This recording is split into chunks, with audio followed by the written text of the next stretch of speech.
પિતાજીની પુણ્યતિથિ નિમિત્તે રક્તદાન કેમ્પ, મેડિકલ કેમ્પનું તેમજ ચક્ષુ નિદાન કેમ્પનું આયોજન ઘનશ્યામ બિરલાએ 104 વાર રક્તદાન કરીને પિતાજીની શ્રદ્ધાંજલિ પાઠવી હતી અને રક્તદાન કેમ્પનું આયોજન કરવામાં આવ્યું હતું.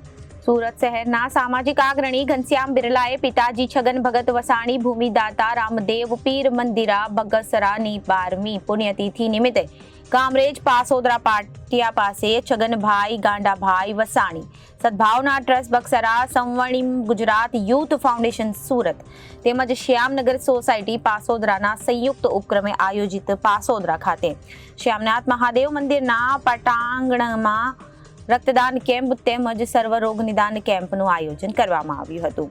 જેમાં આયોજિત રક્તદાન કેમ્પમાં બિરલાએ 104 વાર રક્તદાન કરીને પિતાજીને અનોખી શ્રદ્ધાંજલિની મિસાલ આપી હતી. રક્તદાન કેમ્પમાં મોટી સંખ્યામાં રક્તદાતાઓ જોડાયા હતા. તેમજ સાથે આયોજિત મેડિકલ કેમ્પ તેમજ ચક્ષુ નિદાન કેમ્પ આ વિસ્તારના સેંકડો લોકોએ લાભ લીધો હતો. આજના કાર્યક્રમમાં અગ્રણી બિલ્ડર સુનિલભાઈ બલર, ભરતભાઈ જસાણી, સામાજિક અગ્રણી હિંમત જયાણી, નાગજીભાઈ કોરાટ તેમજ સ્વર્ણિમ ગુજરાત ટીમના ઉપપ્રમુખ ડોક્ટર મધુકાંત ગોંડલિયા, મંત્રી હરેશ માંગરોલિયા, ટ્રસ્ટી બાબુ વેકરિયા, જેડી પટેલ જેવા અનેક અગ્રણીઓ જોડાયા હતા.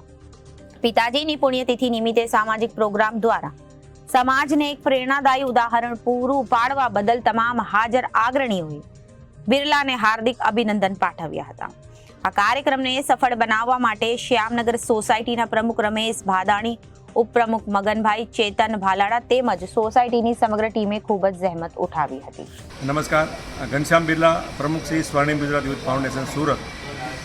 મારા બાપુજી છગન ભગત વસાણી રામદેવ પીર મંદિર બગસરાના ભૂમિદાતાની આજ 12મી પુણ્યતિથિ હતી.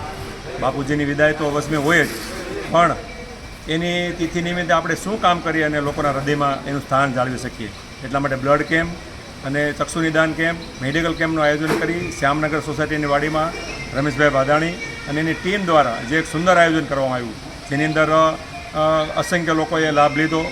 બ્લડ કેમ્પની અંદર અસંખ્ય લોકોએ બ્લડ આપી અને મારા પપ્પાની યાદગીરી જે માટે કામ કર્યું છે એ બદલ હું સોસાયટીના તમામ મેમ્બરોનો આભાર માનું છું. અને આપના દ્વારા એક અપીલ કરું છું કે આપણા સ્વજનોની જે વિદાય તો દુઃખદ હોય જ છે, પણ એ વિદાયની અંદર આપણે એવા કયા કામ કરીએ જે લોકોના હૃદયમાં કાયમી માટે આજીવન યાદગાર રહે.